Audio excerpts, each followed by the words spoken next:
There's this man I met on a train platform about a year ago. 64 years old, just retired 3 months earlier, with $1.6 million. Did everything right his whole life. 35 years at the same company, maxed the 401k, got the match, never touched the money. And he's standing there on this platform at 7 in the morning with a coffee in his hand, not waiting for the work train anymore, just there because he said he didn't know what else to do with his mornings yet.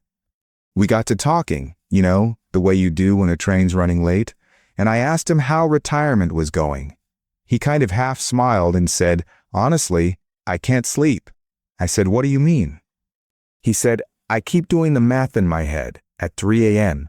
My advisor told me I could pull 4% a year, that's 64,000, and I'd be fine for 30 years. But I looked it up, and the research that number came from was done in 1994. He goes, 1994? I was still in my 30s. My kids were in diapers. That's how old this math is. And now I'm supposed to bet my entire retirement on it?" And I just looked at him, right? Because I knew exactly what he was feeling. That 4% number gets tossed around like it's carved in stone, like it's a law of physics. Your advisor says it, the calculators use it. Every retirement article on the internet repeats it. But the truth is, and this is what I told him standing on that platform, the 4% rule was never as safe as they made it sound, and the world it was built for doesn't exist anymore. Today, I'm going to break down exactly where that 4% number came from, what it actually assumed, and why those assumptions don't match the world you're retiring into. I'm going to show you what the real safe withdrawal rate looks like in 2026, based on the most current research, including an update from the same guy who invented the 4% rule in the first place. And I'm going to walk you through a smarter approach that most advisors won't mention because, well, it requires them to actually do more work, but stay all the way through. Because the section about how most people misunderstand the 4% rule, they're not even applying it correctly, is going to change how you think about every dollar you pull from your accounts. Hit subscribe if you care about getting this right. I don't do feel-good numbers on this channel. I do the math that actually keeps you safe. Let me show you what I showed that man on the platform. So the 4% rule. Everybody's heard of it. Your advisors probably quoted it to you. But let me tell you what it actually is. Because I think most people have never heard the full story. Back in 1994, a financial planner ran a study looking at every 30-year period going back to 1926. His question was simple. What's the maximum percentage a retiree could withdraw from a balanced portfolio every year, adjusted for inflation, and never run out of money in any historical scenario? The answer he got was about 4%. Specifically, 4.15%. And that number became gospel. For 30 years, every advisor in America has been handing it out like a golden ticket. But here's what nobody tells you about the conditions underneath that number, right? When that research was done, bond yields were sitting around 7%. He assumed a simple portfolio, 60% U.S. large-cap stocks, 40% intermediate-term government bonds, no international stocks, no small caps, no real estate, no cash cushion. Just large American stocks and government bonds in a world where those bonds were paying 7 cents on the dollar every single year. Now let me ask you something. What are 10-year Treasury bonds yielding right now? About 4% on a good day. The bond engine that powered the entire strategy lost almost half its output. Your 4% withdrawal in a 7% bond world is a very different animal than 4% withdrawal in a 4% bond world. The math changed. The rule didn't. And here's the part that really got the man on the platform, you see. Even when the conditions were perfect, even when bonds were paying 7% and the research was fresh, the success rate was 95% over 30 years. Which sounds great until you think about it for 2 seconds. 95% success means 5% failure. That's 1 out of every 20 retirees going broke. Would you get on an airplane with a 1 in 20 crash rate? Would you take a medication with a 5% chance of killing you? Nobody would. But somehow the entire financial industry accepted those odds for the thing that determines whether you eat dinner at 78 or bag groceries for $9 an hour to keep the lights on. I told that to the man on the platform and he said, "Wait, 1 in 20? My advisor never mentioned that part." I said, "Of course he didn't. 1 in 20 doesn't sell. 1 in 20 doesn't get a guy to hand over $1.5 million in retirement bucks and feel confident about it. So they skip that part. They just say 4%, you're fine, and send you home." Now, here's where it gets really interesting. Because the math didn't just stay frozen at 4%. It kept getting studied, and the numbers kept moving. In 2021, a major financial research firm ran the same kind of analysis, but with a key difference. Instead of looking backward at historical returns, they used forward-looking projections for what stocks and bonds were likely to return based on current valuations and current yields. Their conclusion? 3.3%. Not 4, 3.3. That was the safe starting withdrawal rate, assuming a 90% chance of not running out over 30 years. By 2025, they updated the research again. Bond yields had improved. Stock valuation shifted. The new number? 3.9%. Better than 3.3, but still below 4. And here's the twist, right? The very same guy who invented the 4% rule in the first place, he published a new book in 2025 where he updated his own number, and he didn't lower it, he raised it to 4.7%. But, and this is the part everybody misses, he changed the portfolio assumptions. His new number isn't based on the old 60-40 split. It's based on a more diversified portfolio, 55% stocks spread across large, mid, small, and even micro-cap companies, plus international exposure, 40% bonds, and 5% in treasury bills as a cash buffer. Broader diversification, more asset classes, different engine underneath. So where does that leave you, you see? You've got one camp saying 3.9, another saying 4.7. The original rule says 4. And your advisor probably hasn't updated his number since the last time he changed his golf shoes. The man on the platform asked me straight up, "So what's the actual number? What do I use?" And I told him the truth.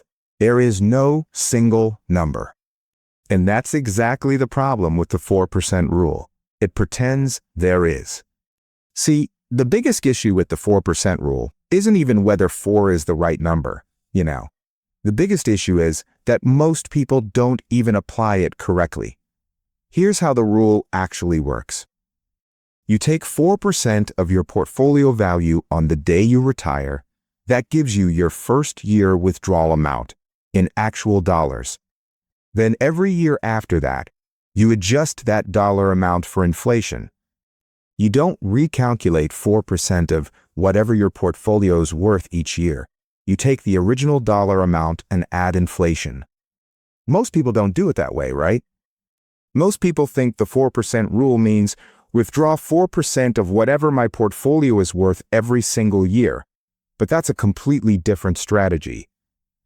If your portfolio drops 30% in year 2 and you pull 4% of the new lower balance, your income just dropped by a third. If it jumps 40% in year 5 and you pull 4% of the bigger balance, you're now overspending relative to what the model says is safe. Either way, you're off the rails. I explained this to the man on the platform, and he looked at me like I just spoke a foreign language. He said, "I've been pulling 4% of whatever it says on my statement each quarter." I said, "Brother, that's not the 4% rule. That's just winging it with a calculator." He didn't even realize he was using the rule wrong. And his advisor never corrected him, probably because the advisor didn't know either, or didn't think it mattered enough to explain. And this gets at something deeper. The 4% rule was designed as a worst-case floor. The bare minimum you could take and survive every single historical scenario, including the Great Depression, the 1970s stagflation, the dot-com crash, all of it. It was never meant to be the amount you should take. It's the amount you could take and not go broke in the worst economy in 100 years of American history. That's a survival number, not a lifestyle number. And somewhere along the way, the industry started selling it as a lifestyle guarantee. So here's what actually matters. If you want a withdrawal rate that holds up in the real world, right? And this is where I told the man on the platform to start paying serious attention. The number you use should depend on 5 things, not 1, 5. First, how long is your retirement? The original research assumed 30 years. If you retire at 62 and live to 95, that's 33 years. If you retire at 57, you might need 40 years. The longer the runway, the lower the safe rate. At 40 years, even the updated research drops the safe rate below 4%. For 50 years, more like 3 to 3.5. Second, what's your portfolio actually made of? The original 4% assumed 60-40 large cap stocks and government bonds. If you're more diversified, small caps, international, real estate, treasury inflation-protected securities, your portfolio behaves differently in a crisis. The updated research that got to 4.7 used a much broader mix. Your withdrawal rate and your portfolio are connected, you see. You can't use one researcher's rate with a completely different allocation. Third, what are market valuations right now?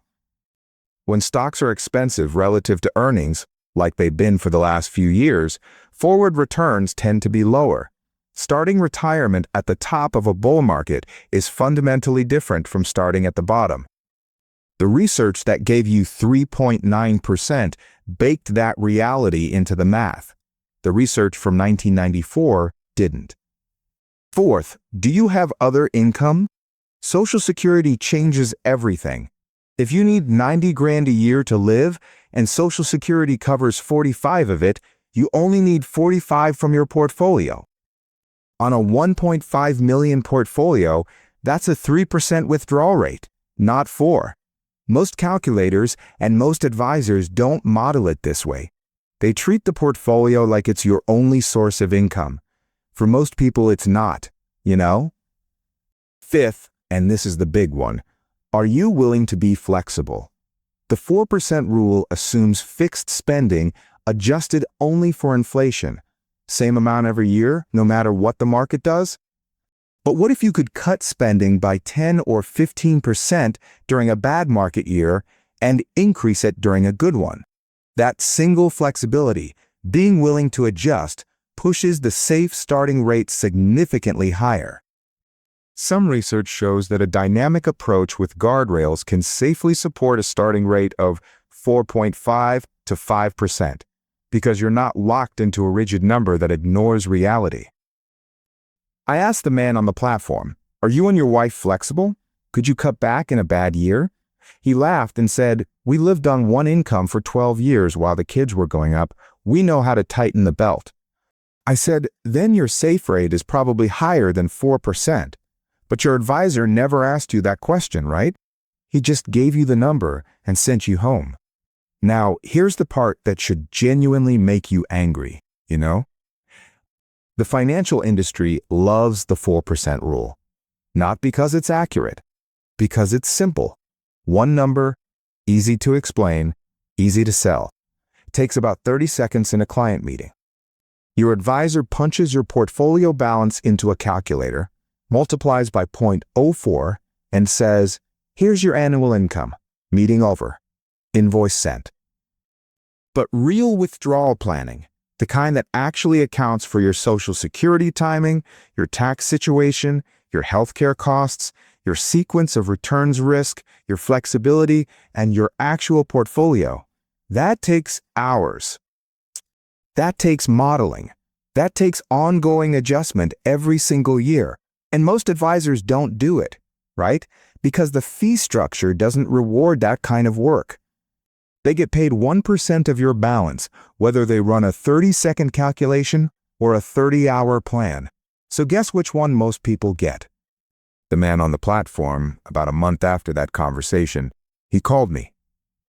said he went back to his advisor and asked him to run a Monte Carlo simulation with his actual Social Security start date, his wife's start date, their real expenses, their healthcare estimates, and a dynamic withdrawal model with spending guardrails. You know what the advisor said? We don't really do that here. We use the 4% rule. It's industry standard. Industry standard. That's what they call math from 1994 that's been updated at least 3 times and still doesn't account for half the variables that determine whether your retirement works or fails. Industry standard, you see, doesn't mean industry best. It means industry easiest. Drop a comment if your advisor has never run a Monte Carlo simulation on your retirement plan.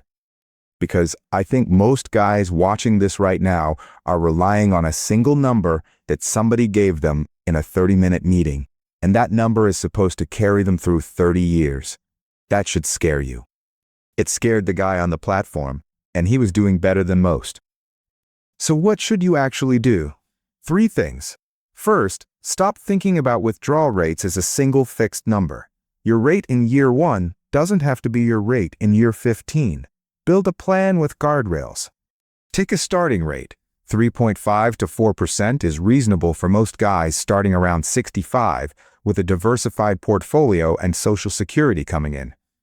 That's somewhere between 52 grand and 60 grand on a 1.5 million portfolio. Then set rules. If your portfolio drops below a certain threshold, you cut spending by 10% that year. If it grows past a certain mark, you give yourself a raise. This dynamic approach has been shown to sustain retirement income through scenarios that would have destroyed a rigid withdrawal plan. You know, the flexibility is the safety net, not the number. Second, factor in Social Security correctly. Don't calculate your withdrawal rate based on your total spending. Calculate it based on the gap between your spending and your Social Security income. That gap is what the portfolio actually needs to cover. For most couples, Social Security covers between a third and half of expenses. If you need 90 grand a year and Social Security covers 45, you only need 45,000 from the portfolio. On 1.5 million bucks, that's a 3% withdrawal rate, not 4. That 1 percentage point difference sounds small, but over 30 years, it's the difference between the money lasting and the money running out. Most calculators and most advisors don't model it this way, you know? They treat the portfolio like your only paycheck. For most guys, it's not. Third, get a real plan, right? Not a napkin calculation, not a 4% rule thrown at you in a 30-minute meeting. A plan that models your actual Social Security timing, your tax brackets, your healthcare estimates, your RMDs, your sequence risk, and your willingness to flex spending. If your current advisor can't or won't build that, find one who will. Because the difference between a napkin plan and a real plan is the difference between sleeping at 3 a.m. and not sleeping at 3 a.m. And I know which side the man on the platform was on before we talked. Look, the 4% rule was a breakthrough in 1994. I'll give it that. You know, before that research, retirees had nothing, just gut feelings and crossed fingers. A guy sat down with a spreadsheet and gave people a framework. That mattered. But 30 years later, we have better data, better tools, and a completely different economic landscape. Using the 4% rule in 2026 is like navigating with a roadmap from 1994. The highways moved, some of the roads don't exist anymore, and there's a GPS sitting right there on your dashboard if somebody would just show you how to turn it on. The man from the platform, he found a new advisor, someone who actually built the model, ran the simulations, factored in his wife's Social Security at 70, his at 67, their Medicare costs, their property taxes, a $200,000 long-term care reserve, and a dynamic spending plan with 10% guardrails on both sides. You know what the plan said his safe starting rate was? 4.2%.